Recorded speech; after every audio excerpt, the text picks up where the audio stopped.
In the opening chapter of Atomic Habits, James Clear introduces the core concept that small habits, when compounded over time, lead to remarkable results.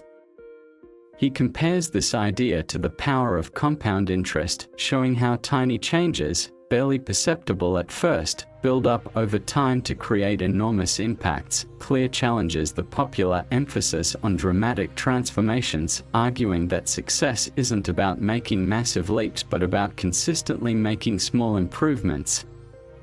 This principle operates on the 1% rule, a central theme in the book. By improving just 1% every day, you would see nearly a 37-fold improvement after 1 year. The power of consistency. One of the most crucial ideas Clear discusses is the importance of showing up every day and sticking to the process.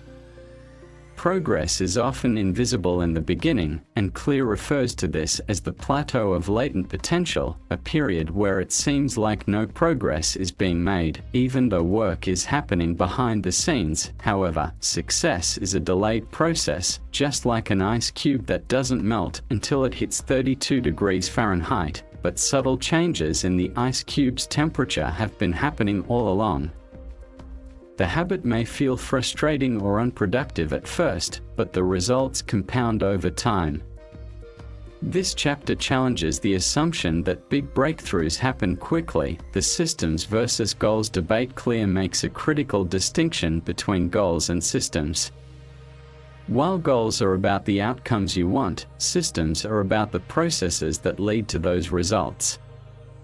Goals tell you what you want to achieve, but systems define how you'll achieve it. Systems focus on the journey, while goals focus on the destination.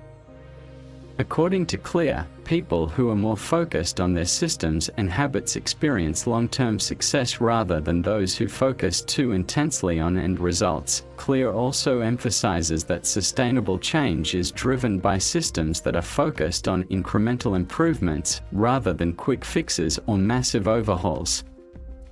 This brings us to his point about how small changes can compound over time to create transformative results. Application to real life. Clear uses examples to show how this concept works in real life.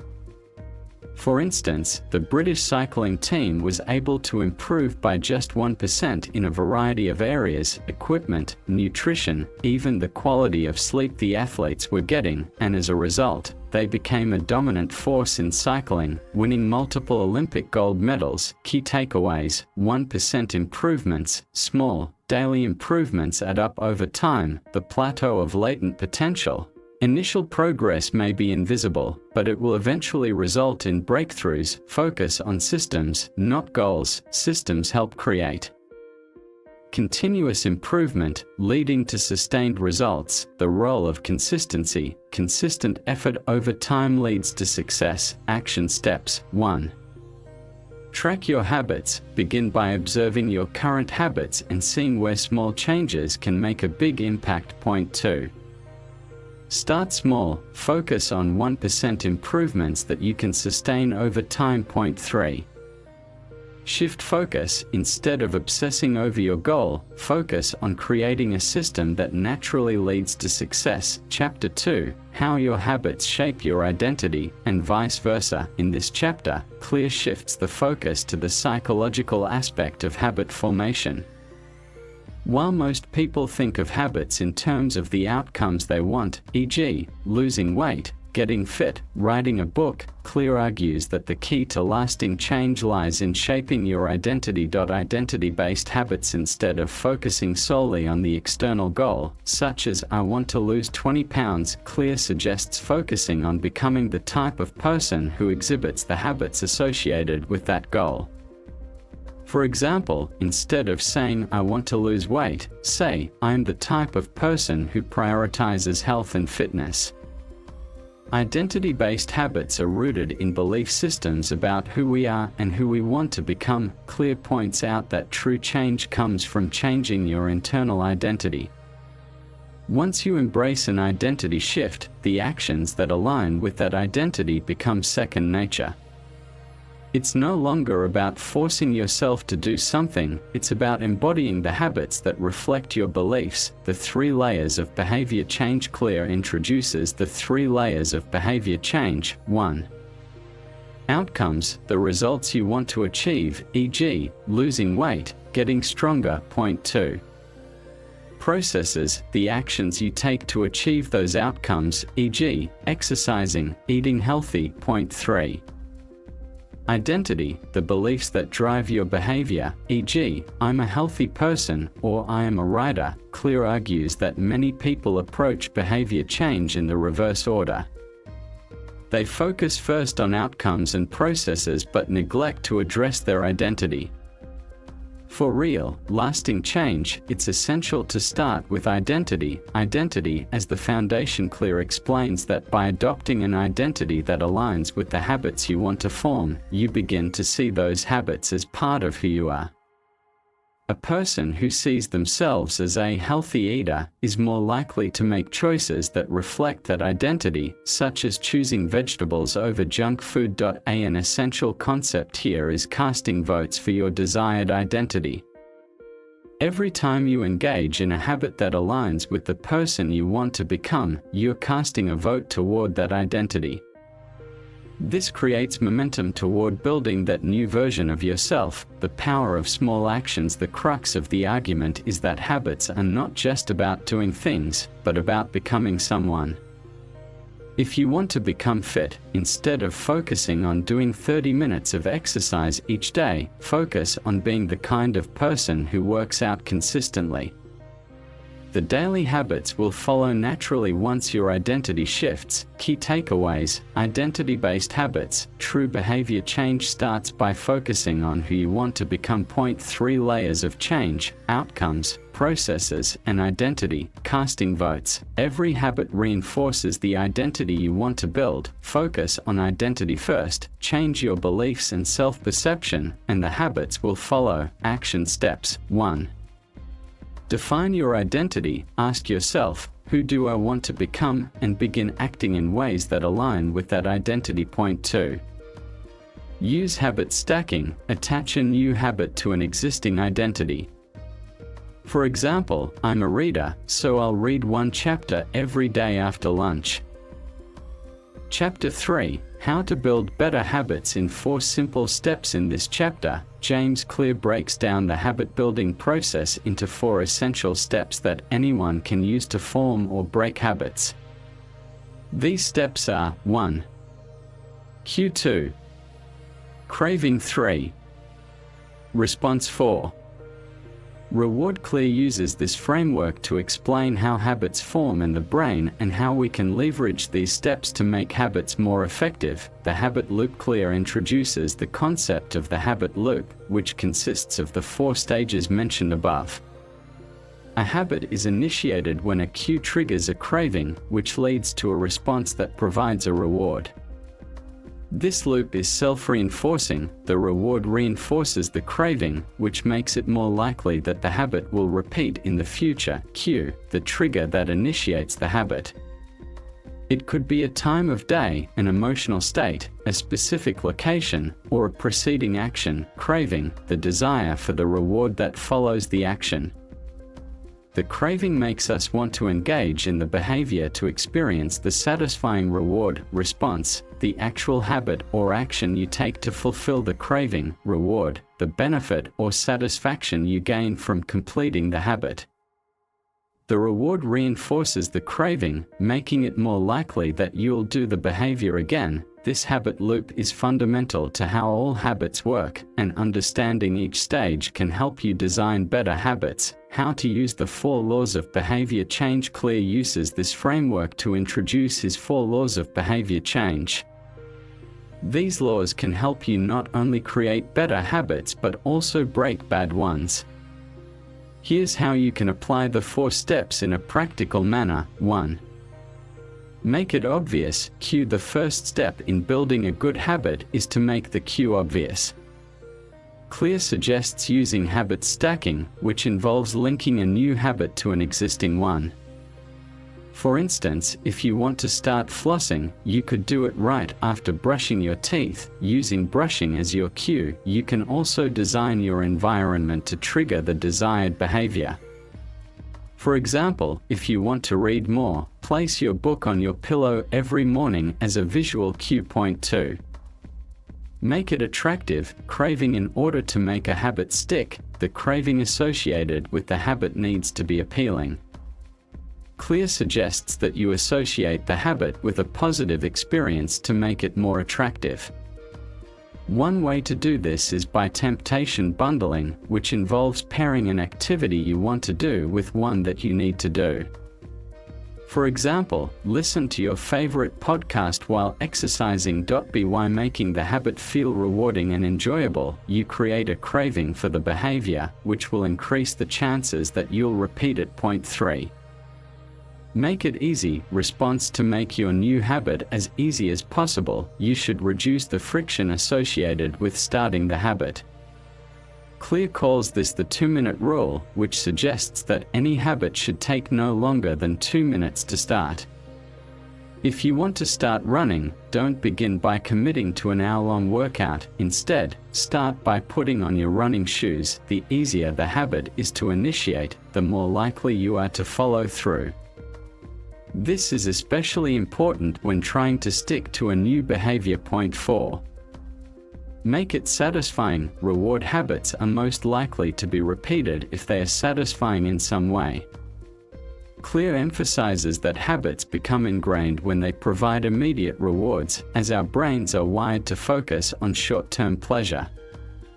For instance, after working out, you could track your progress in a journal, giving yourself a sense of accomplishment. Point 1. Of the most effective ways to reinforce a habit is to visualize progress, like marking an X on a calendar every day you complete a habit. This creates a feeling of satisfaction, reinforcing the habit loop. The 4 laws of behavior change. Recap. Make it obvious. Design cues that remind you to perform your habit. Make it attractive. Make the craving for the habit something you enjoy. Make it easy. Simplify the response to ensure you follow through. Make it satisfying. Reward yourself in ways that make the habit enjoyable. Breaking bad habits. Clear also discusses how the 4 laws can be inverted to break bad habits. For example, to break a bad habit. 1. Make it invisible. Remove cues that trigger the habit. Point 2. Make it unattractive. Reframe your mindset and make the habit seem unpleasant. Point 3. Make it difficult. Increase the friction required to perform the bad habit. Point 4. Make it unsatisfying. Find ways to make the habit less rewarding or satisfying. By understanding how to tweak these 4 steps, you can gain control over your habits and shape them to suit your goals. Key takeaways. Habits are formed through a 4-step process: cue, craving, response, and reward. To build good habits, make the cue obvious, the craving attractive, the response easy, and the reward satisfying. To break bad habits, invert the 4 laws. Make the habit invisible, unattractive, difficult, and unsatisfying. Action steps. 1. Identify a new habit you want to build and apply the 4 laws to make it easier to follow. Point 2. For a bad habit, try to make the process more difficult by introducing friction or removing cues. Chapter 4. The Man Who Didn't Look Right. Clear begins this chapter with a powerful story about a man named Casey, who underwent brain surgery to remove a tumor. Following the surgery, Casey experienced a transformation in his behavior that illustrates how habits can be drastically altered by changes in the brain. This chapter dives into the concept of neurological wiring and how habits are formed in the brain. The key idea is that habits aren't just behavior patterns, they are ingrained neural circuits, and any change to the brain can significantly alter your patterns of action. The science of habits. Clear explains how the brain builds habits through a process called neuroplasticity, where new neural connections are formed as we repeatedly engage in a behavior. Over time, these connections strengthen, and the behavior becomes automatic. This is why habits are often referred to as being hardwired. They become ingrained in our neurological pathways. Identity and habit change. Building on the themes from earlier, Clear emphasizes that true behavior change happens when you change your identity. Your identity determines your behavior, and your behavior reinforces your identity. In the case of Casey, after his surgery, his entire sense of self had changed, and so did his habits. Clear uses this story to reinforce the idea that identity change is the ultimate driver of habit formation.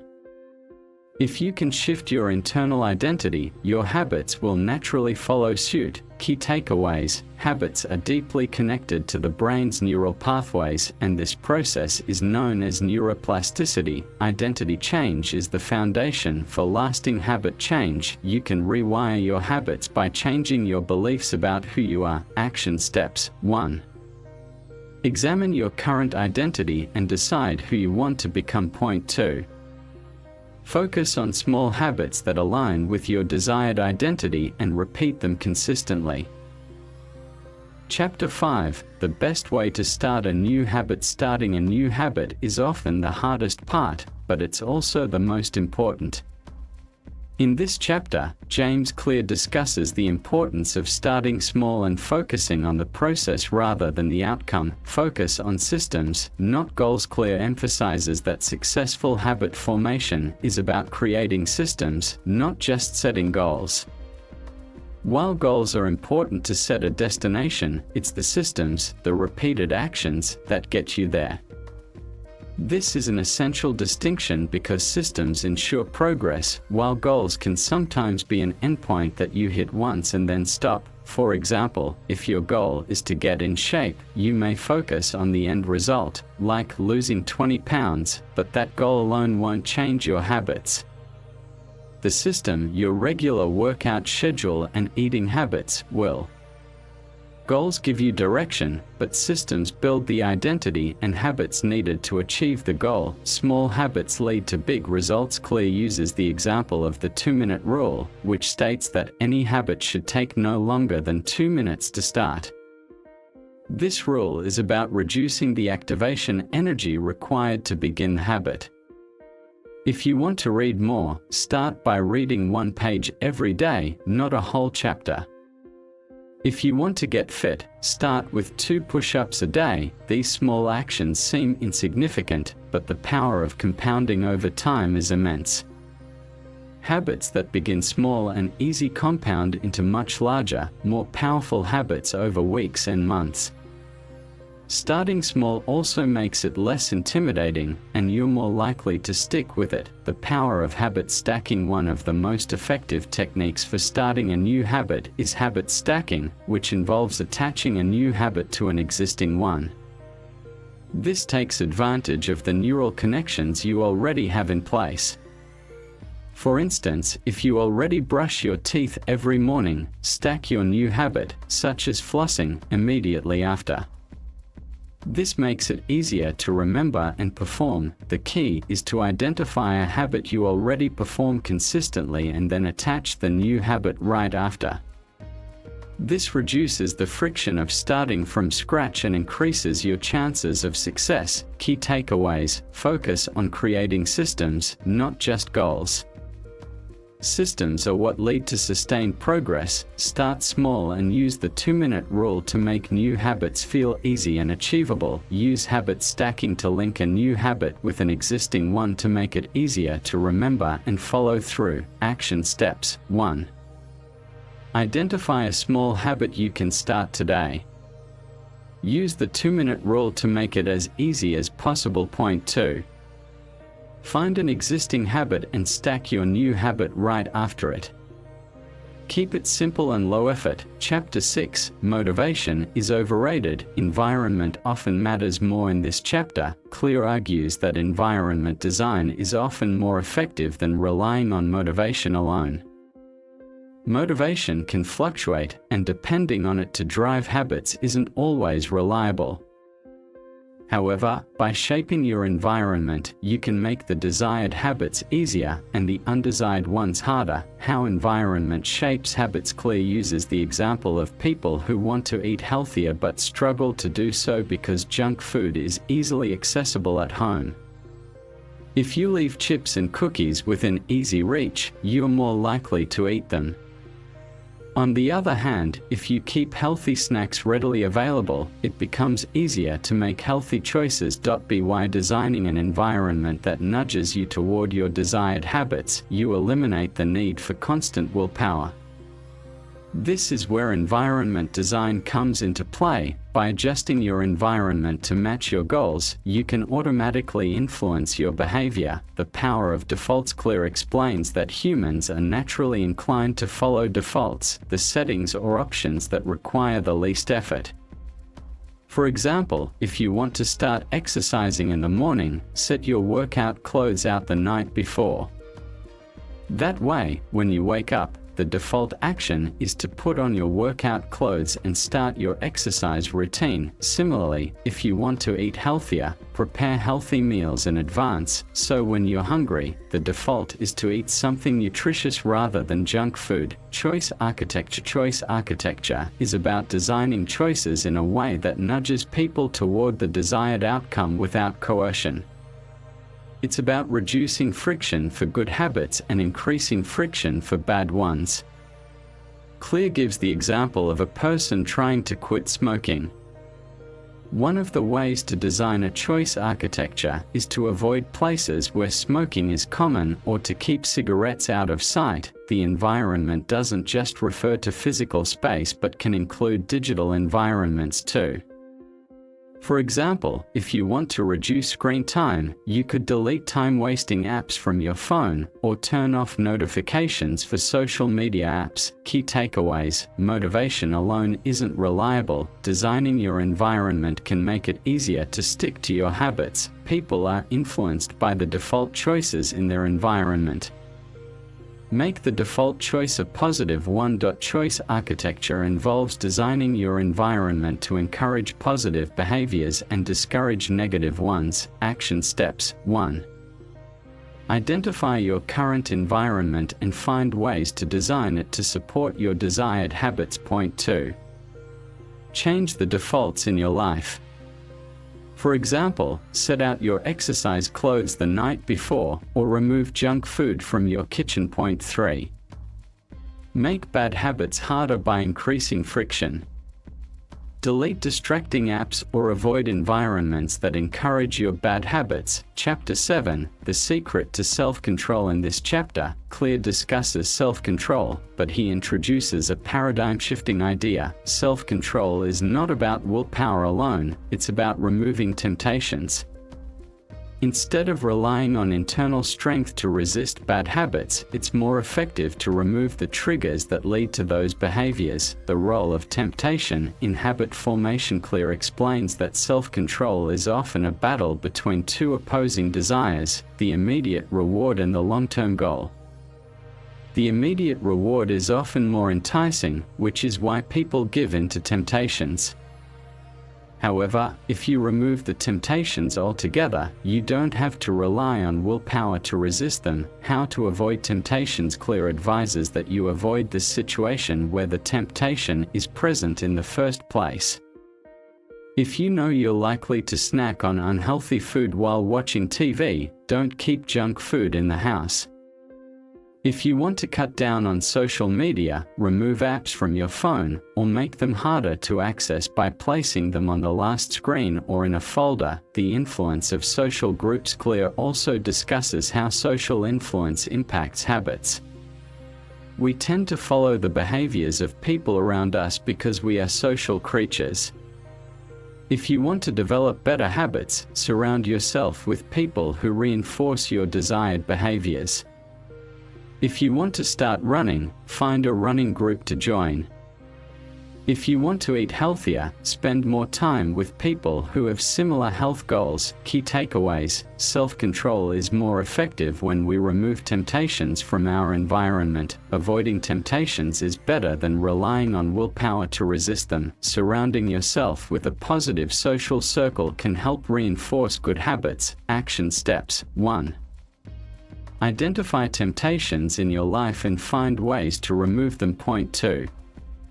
Increase the friction for bad habits and remove environmental cues that trigger them. Point 3. Surround yourself with people who reinforce the habits you want to develop.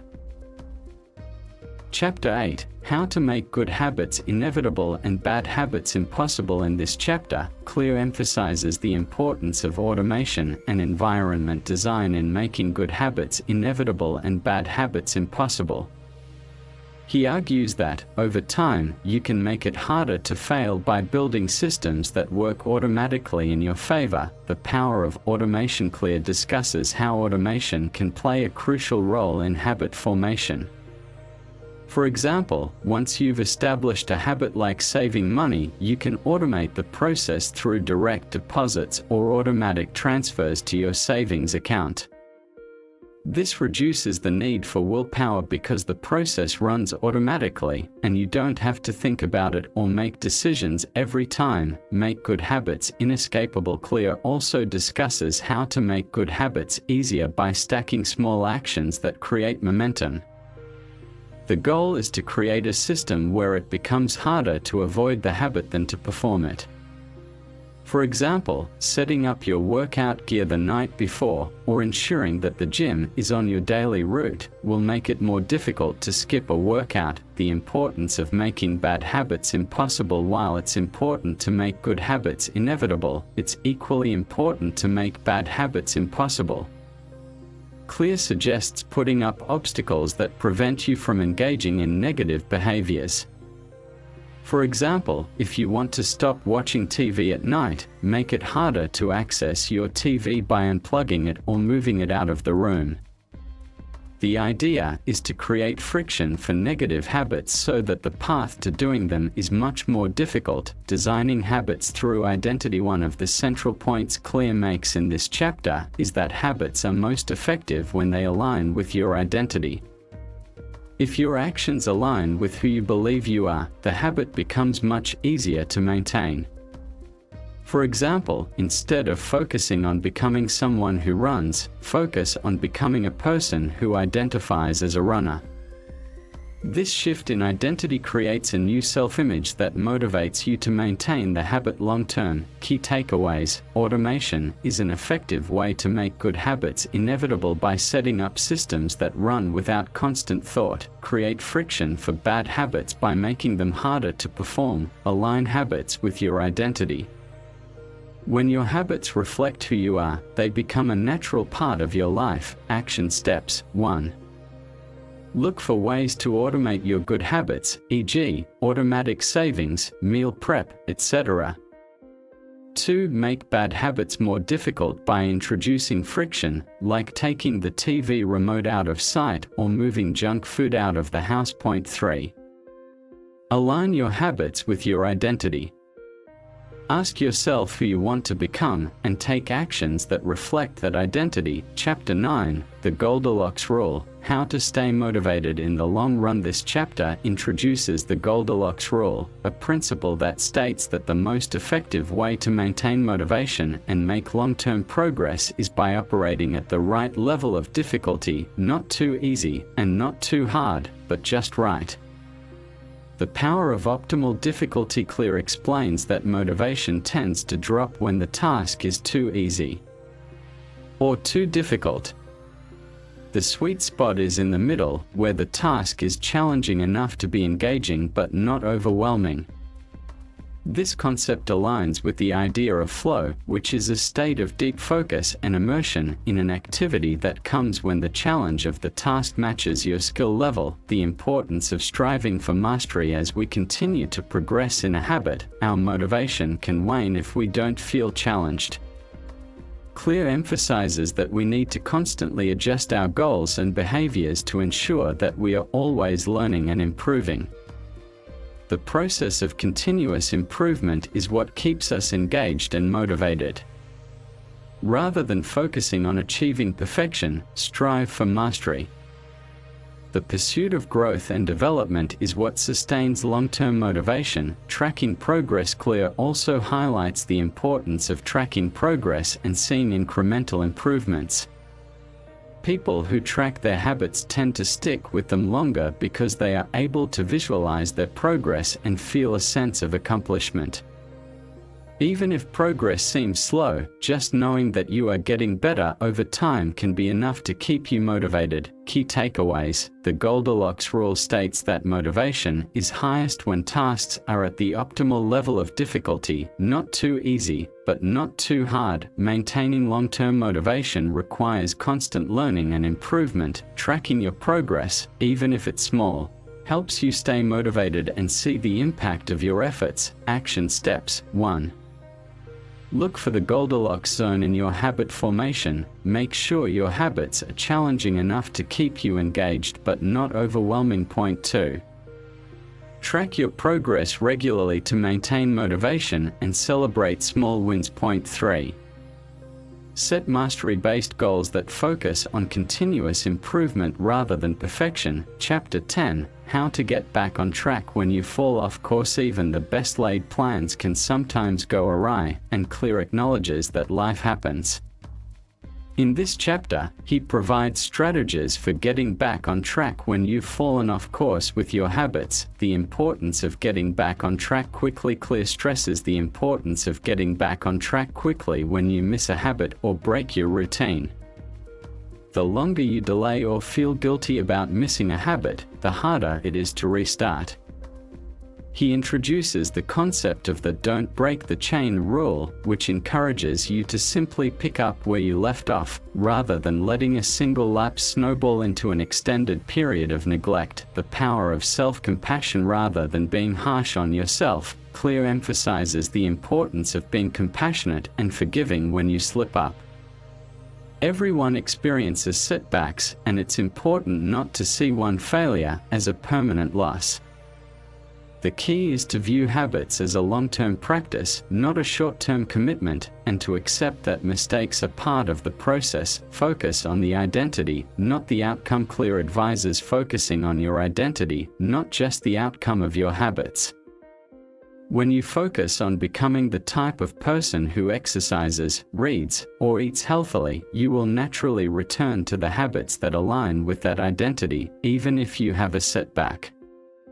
The identity shift is the key to long-term success, not the individual actions. Key takeaways: the key to overcoming setbacks is to get back on track quickly without dwelling on the past. Self-compassion is essential. Don't let guilt prevent you from returning to your habits. Focus on building your identity around the habit, rather than just aiming for a specific outcome. Action steps: 1. When you slip up, don't dwell on the mistake. Get back on track as soon as possible. Point 2. Be compassionate with yourself. Acknowledge setbacks without letting them derail your long-term progress. Point 3.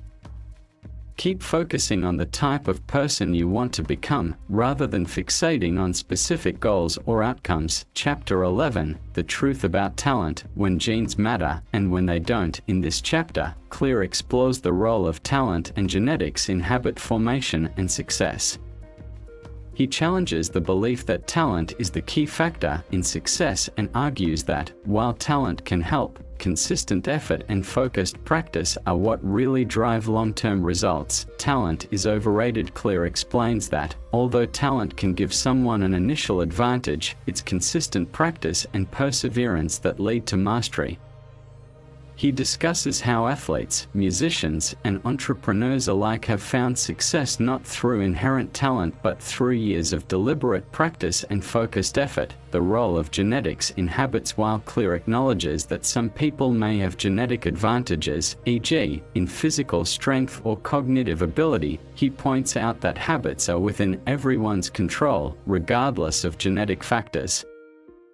The key is to practice the right habits consistently and develop the necessary skills over time. Deliberate practice and feedback. Clear stresses the importance of deliberate practice, which involves pushing yourself just beyond your current abilities and receiving continuous feedback. This type of practice is what leads to significant growth and improvement. Instead of practicing blindly, deliberate practice requires reflection and refinement. Key takeaways: talent alone isn't enough for long-term success. Consistent effort and focused practice are what truly matter. Your genetic predispositions can play a role, but habits are still something you can control and improve. Deliberate practice, pushing yourself beyond your limits with feedback, is key to mastering any skill. Action steps: 1. Focus on deliberate practice. Identify areas where you can improve and continuously refine your approach. Point 2. Don't rely on talent alone. Focus on building consistent habits and practices that lead to growth. Point 3. Embrace challenges and push your limits, using feedback to guide your improvement. Chapter 12. How to stick with good habits every day. In this chapter, Clear discusses the strategies and techniques that will help you stay committed to your habits day after day. The challenge of staying consistent over time is a common issue for those working on habit formation, and Clear provides a systematic approach to maintain momentum. The role of environment. Clear emphasizes the importance of environment in supporting good habits. He explains that when you structure your environment to promote desired behaviors, it becomes much easier to stick with your habits. For example, if you want to eat healthier, place fruits and vegetables at eye level in your fridge or countertop. If you want to practice guitar, leave the instrument out in an easy-to-access space. By shaping your environment in a way that encourages good habits, you reduce friction and make the desired actions more automatic. Clear even calls this approach environmental design, intentionally organizing your surroundings to make positive behaviors easier and negative ones more difficult. Habit stacking and rituals. Clear also highlights the power of habit stacking and creating rituals. Habit stacking is when you pair a new habit with an existing habit. For example, after you brush your teeth in the morning, you can immediately meditate for 5 minutes. This pairing leverages an already established habit as a cue for the new habit, which makes it easier to remember and perform. In addition, creating rituals around your habits can further enhance consistency. Rituals help turn an action into a consistent routine, making it feel more automatic and ingrained. For example, setting a specific time and place for your workout can create a ritual that ensures you don't miss a day. Tracking your habits. Clear also stresses the importance of habit tracking as a way to stay motivated. When you can visibly track your progress, it becomes easier to stay consistent. He suggests using a calendar or app to mark off each day you successfully perform your habit. The visual progress acts as a reinforcement of your efforts and encourages you to keep going. Another reason habit tracking works is that it taps into a psychological principle known as the "don't break the chain" effect. As you see your streak grow, you become less likely to break the chain, and you feel motivated to keep it going. Key takeaways: environmental design can make your good habits easier and bad habits harder by shaping your surroundings. Habit stacking and creating rituals makes it easier to perform new habits consistently. Tracking your habits visually provides motivation and helps you maintain consistency. Action steps: 1. Design your environment to support your desired habits by removing distractions and placing reminders or cues for positive actions. Point 2. Try habit stacking by linking a new habit to an existing one. Point 3. Track your habits to maintain momentum and create a visual reminder of your progress. Chapter 13: How to break bad habits and replace them with good ones. Breaking bad habits is one of the most challenging aspects of habit formation. In this chapter, Clear provides actionable strategies to not only break bad habits but also replace them with better alternatives. The power of identity-based habits. Clear revisits the concept of identity and reinforces that your habits must align with the person you want to become. Instead of focusing on the habit itself, e.g., quitting smoking, focus on the identity shift, e.g., becoming someone who prioritizes health. This change in mindset helps create a sense of purpose, which in turn makes it easier to break the bad habit. The 4 laws of behavior change. To break a bad habit, Clear uses the 4 laws of behavior change and explains how to reverse the process. 1. Make it invisible. Reverse the cue. To break a bad habit, the first step is to remove or hide the cues or triggers that prompt the unwanted behavior. For example, if you want to quit smoking, remove cigarettes from your environment or get rid of reminders like lighters. Point 2. Make it unattractive. Reverse the craving. Change how you think about the bad habit by associating it with negative consequences. Focus on the long-term harm it causes rather than short-term pleasure. For example, remind yourself of the health risks associated with smoking and the financial costs. Point 3. Make it difficult. Reverse the response. Increase the friction required to engage in the bad habit. For example, if you're trying to stop procrastinating, eliminate distractions like turning off your phone or blocking certain websites. Point 4. Make it unsatisfying. Reverse the reward to prevent the bad habit from feeling rewarding. Create immediate consequences for performing the behavior. For example, if you indulge in junk food, force yourself to donate money to a cause you don't support. Every time you make a bad dietary choice, replacing bad habits with good ones. Clear explains that, while it's important to break bad habits, replacing them with something more positive is key to long-term success.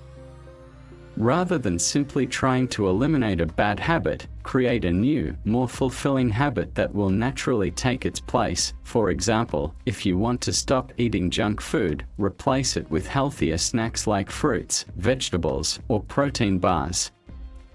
By focusing on the positive action you want to take instead of just the bad behavior, you ensure that the new habit is sustainable. Key takeaways: identity-based habits help you break bad habits by focusing on the person you want to become. The 4 laws of behavior change can be used to break bad habits by reversing the steps involved in their formation. To break a bad habit, replace it with a positive one to fill the gap left by the old habit. Action steps: 1.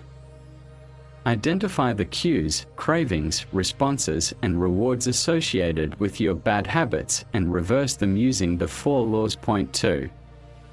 Focus on identity. Become the type of person who doesn't engage in bad habits. Point 3.